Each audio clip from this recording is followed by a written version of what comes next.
The following program is brought to you by Zencash. You did the work. Zencash helps you get paid.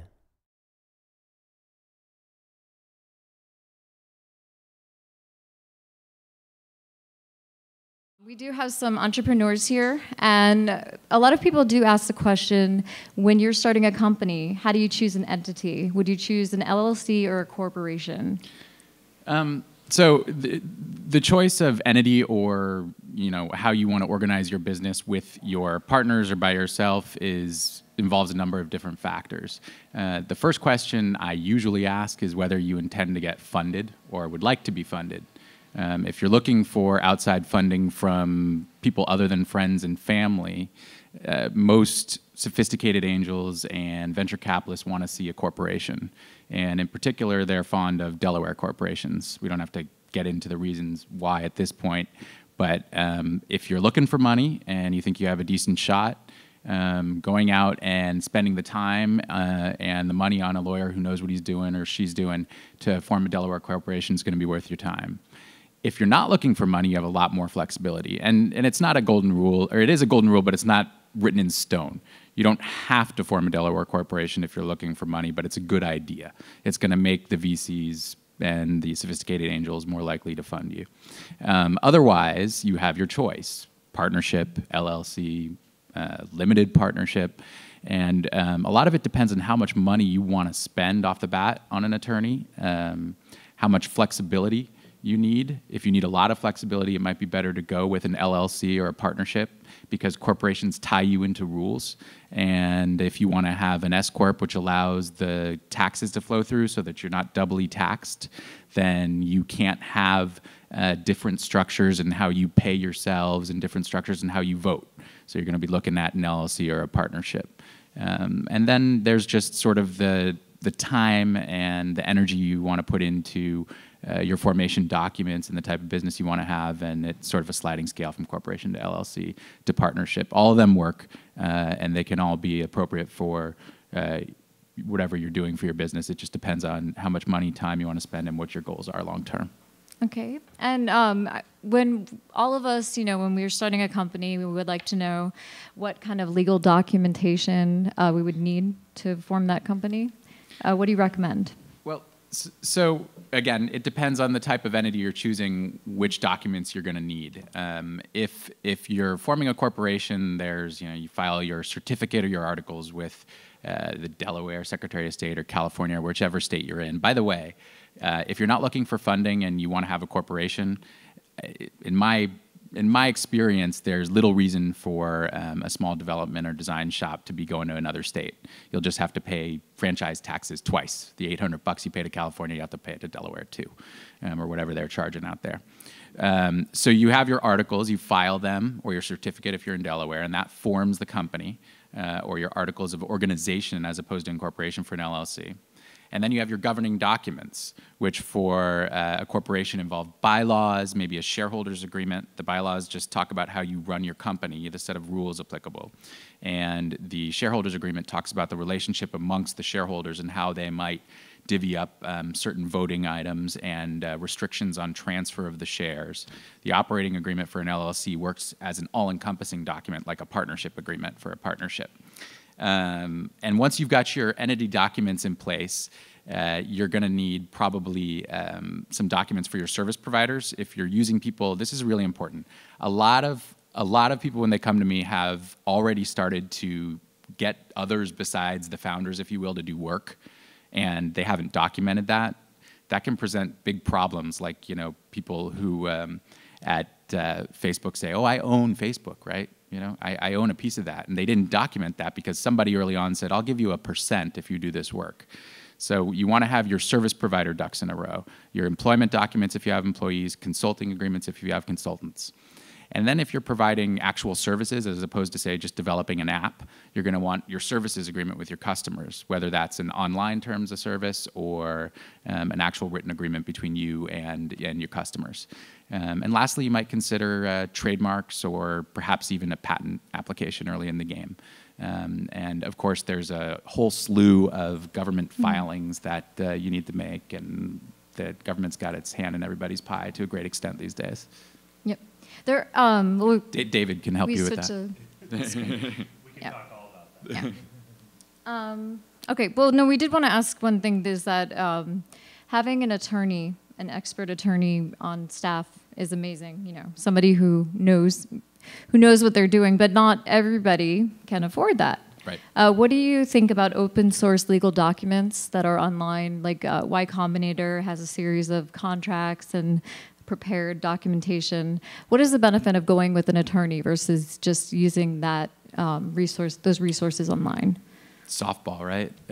So I think there are some good resources online. I'm not so sure about the Y Combinator documents. With they're excellent documents prepared by an excellent law firm for an excellent company, but they're detailed and they're sophisticated. And what they have to do with is seed funding, your initial round of funding that might go up to say $500,000 for the startup of your company. So they're specific to that, and they have a lot of complicated terms. So you might want to have, if you're taking in $500,000, you're going to want to have a lawyer to understand what those documents mean and make sure that all the provisions are appropriate to you, which they very well might not be. There's also open source documents from Techstars and something else, and they're all done by various big law firms in Silicon Valley that work with a lot of these startups. But other than those documents, I know that there are some employment forms out there that might be good if they're specific to your state. Again, if you have questions about those, you at least want to find an attorney to consult with before using them, so you make sure you don't get yourself into a hole, because those documents are binding. One open source, if you will, document that I like is the AIGA design agreement template. It's got a lot of moving parts, and you have to pick the right moving parts, and it's not perfect, but it's really good for designers looking for something that don't have an agreement in place. I think it's better than nothing, and it's crafted for designers and can work for developers too.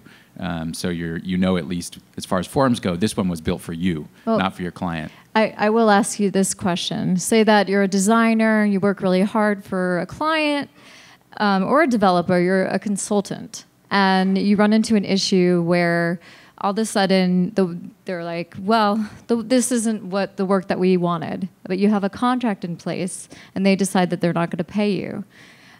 How do you, protect yourself?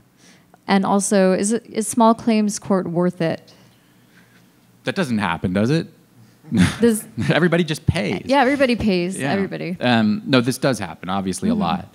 And the design contract's tricky, and the development contract's tricky because the process is, not set in stone in the beginning. You try, but it changes.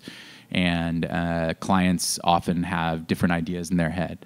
So what do you do when the relationship breaks down and the client doesn't want to pay? First, try to work it out. Try to work it out in a way that you're not begging for the money, but you're trying to preserve the relationship. Don't make any deals or agreements to compromise your position unless you're absolutely sure with what you're doing and that you want to compromise your position. But assuming you can't work it out, you can't get paid, then small claims court for anything under $10,000, assuming you're filing suit against a company as opposed to an individual, is definitely worth it. It doesn't take a lot of time, and the court, San Francisco Superior or your local Superior Court, can help you prepare those documents, and you can get a small claims court case on file quickly. There's also collections firms that might be interested in looking at your case. Typically, they want to see something that's more than the small claims limit. But one other resource that I might recommend is the San Francisco Bar Association has a lawyer referral service. And you can, for $25, $30, or maybe it's up to $50, I don't know, get a half hour of actual substantive time with an attorney to see if it's a good fit, or maybe to see if you think you, after talking with that attorney, need to go further and hire one to help you with your dispute. But small claims court, if somebody's not paying you and you think you're owed the money, it's worth it. Okay. And you don't need a lawyer. You could just go in by yourself. No lawyers allowed in small claims court. Okay. There is one thing. You guys, is anybody here in business development? Or do they want to admit it? One person. Okay. So you guys understand negotiating. Attorneys are expert negotiators. Do you have any tips on negotiating with a client, or any way to handle it that could help? Yeah. So there's two things that I like suggest to my clients that help me a lot in the negotiation process, because a lot is already agreed to by the time it reaches my desk. Usually a proposal's gone out and people are kind of comfortable, but then the big long legal document comes along and it has a lot of terms that my client didn't agree to, and starts to realize that this isn't the deal they struck. So when you send out a proposal, to the extent you kind of have a little background knowledge about intellectual property, there's certain rights that you grant to your client, and there's certain rights that you need to keep to yourself, especially as a developer with code, but also as a designer with code and with certain elements that you reuse in projects over and over again. You'll see them referred to in various contracts as elements, designer tools, developer tools. So if you're going to be selling those things outright, if it's going to be, quote, a work for hire document and characterization without reservation of any rights for yourself, then you need to get a lot more money up front. And the other piece is, if you're going to be providing infringement warranties, you need to get a lot more money up front. And I can, in the question and answer, I can get into more detail about that. So what I suggest is tiered proposals. And you say, you know, this is how much it costs with the license, and this is how much it costs if you're going to be buying it and owning it outright. This is how much it costs if you want a total infringement, you know, warranty guarantee. This is how much it costs if you are just getting a, you know, only to the extent of our knowledge warranty. That sets it up so that when we get the critical legal issues that come up in these negotiations, if your client goes for the high price, which really needs to be a lot higher, I would suggest, than the other one, because your client doesn't care, by the way. They're going to go with the lower price. So when that document gets in front of their attorney and he starts trying to shove those provisions down your throat that aren't good for you, all I have to do is point back to that proposal and that agreement and say, no, your client didn't go for that option. That's how much that option costs. It makes it really easy, and it seems to work. One other tip, and this is a good one. If they have a lawyer on the phone, you should have a lawyer on the phone. And I really am not a big believer in the lawyer-to-lawyer only call. Get your lawyer, their principal, who's your client contact, and yourself on the phone for a call. This can make everyone, I find, more reasonable, and you hear the conversation. It's also informative for you. You hear the conversation between the lawyer on the other side and their client, and what's really important and what's just over lawyering. And frankly, you can hear that on your side too if your lawyer's over lawyering. So Okay. that's my suggestion. Okay.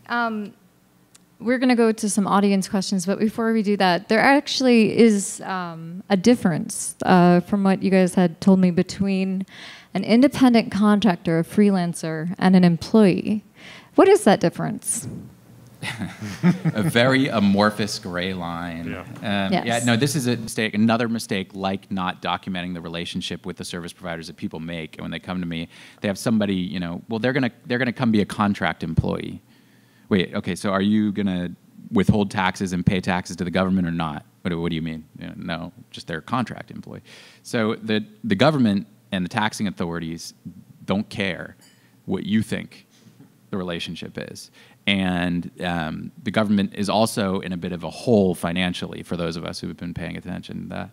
So they're looking to close the tax gap, and they're doing that in part. It's less aggressive now than it was a few years ago, but they're looking to do that in part by finding misclassified employees and, you know, looking for back taxes and penalties from the people who employed them.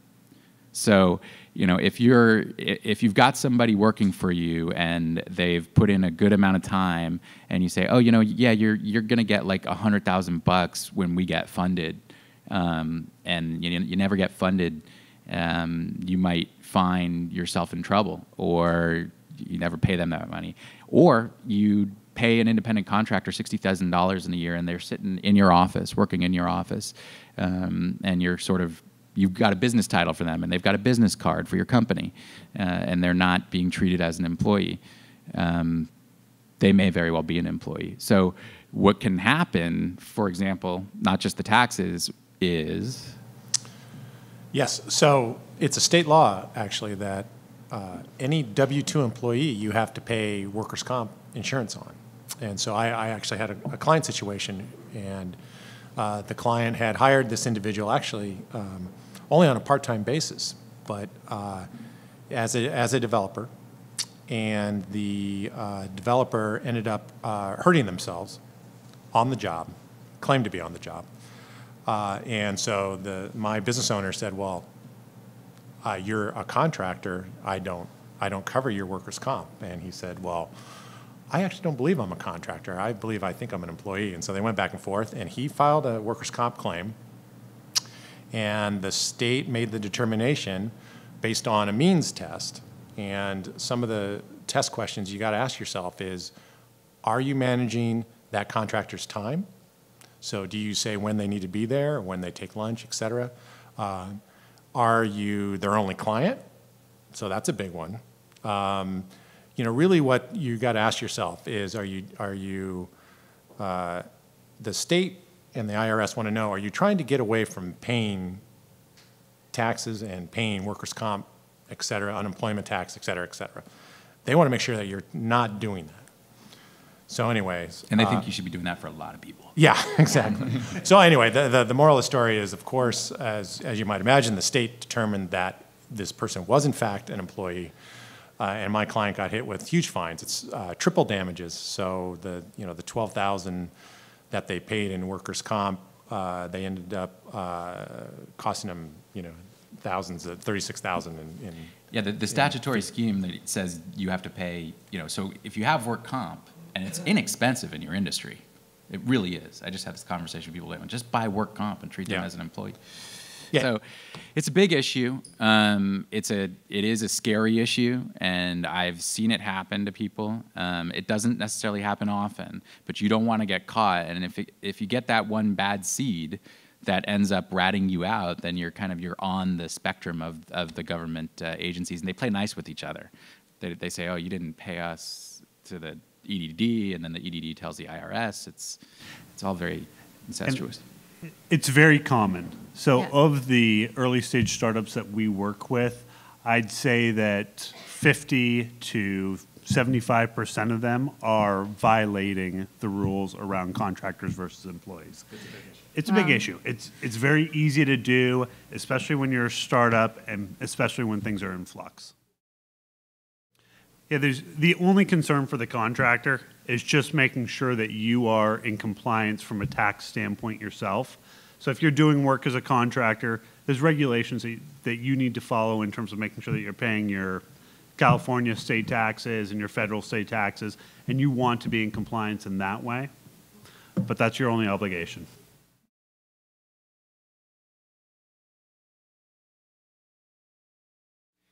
Yeah, it's really common right now that people that are using that model, and you don't. So before you start, this is something that actually we talked about yesterday in preparing. Before you start offering equity pieces to people, you do want to make sure that you've got your ducks in a row. So you've got your company set up, whether it's a corporation or an LLC. Because you can't really give out pieces of a partnership, or you're going to want to set up that LLC or that corporation. And ideally, it's a corporation with a stock option plan. And you can issue stock options or actual stock under the plan to service providers, whether they're employees or consultants, outside third-party workers. The situation where somebody's working just for a small percentage of the company is dangerous if they can be classified as an employee, because the government wants everybody to be paid minimum wage, and because you have all these other parade of horribles, which, by the way, if someone is a contractor, is coming in or not coming in at all and is working for you on a discrete project and has 3 or 4 other customers and has their own equipment and everything, they may very well be a contractor, and you don't have to treat them as an employee. But the government's just aggressive. That's the point we were trying to make. In any event, you then have the stock option plan, and you issue them in connection with the consulting agreement or the development agreement or the freelance agreement that you give them. They also get a stock purchase or a stock option agreement. And so that agreement controls how many shares they get and the restrictions on those shares and the vesting period, whether it's controlled by amount of time or the completion of certain deliverables, that sort of thing. You then have to make a few government filings when you set up the company, just setting up the company and issuing what are called exemptions from securities registration.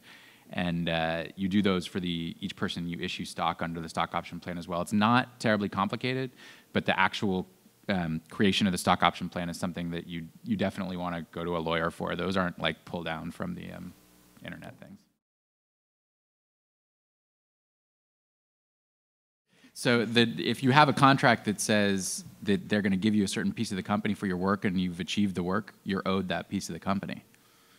So I mean, if they're not going to give it to you with a threatening letter from you or a threatening email, I mean, if you've tried the phone calls and the emails and the letters, and they haven't responded to you, you got to ratchet it up. And so I don't know if you were here when I was saying that the initial step with a lot of lawyers will give you 30 minutes free, and they can't give you, all the advice about your case and review all your documents, but you can at least get a sense. And one of the places that I recommend people try, because it's worth it and it's inexpensive, is the San Francisco Bar Association, which has a lawyer referral service. And you kind of explain to them your problem and get a couple of names and phone calls, and you can go to a meeting for I think it's like $50 or less, and get a half-hour time of actual substantive advice. But if you have an agreement, I mean, there's a lot of nuances to these agreements. But if you have an agreement that says we're going to give you, 1% of the company for you doing X, and you've done X, you're owed 1% of that company.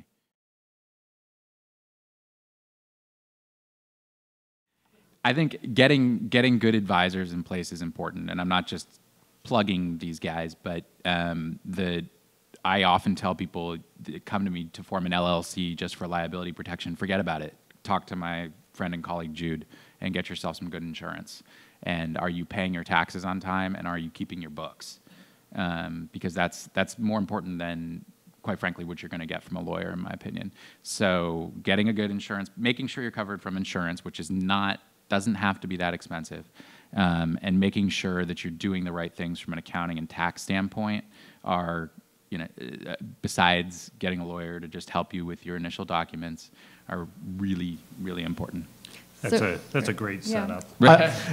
I love you, Gabe. Well, because if you were, as you mentioned, if you were to, if there were a lawsuit that were to come forth, then you were protected with liability insurance, which is really important. Yeah, I'll leave it for Jude, but the one really important, I hate litigation. I'd spent the first 4 years of my career almost doing exclusively litigation, and now I'm doing far less of it. It's a total waste of money most of the time. And people are banging heads, and it is so expensive to pay even an okay lawyer to take a business case from start to finish through trial is really expensive. So liability insurance, if you buy the right insurance and have an advisor to tell you what that insurance is, can cover all of those attorney's fees and cover the settlement of the case. So save your company.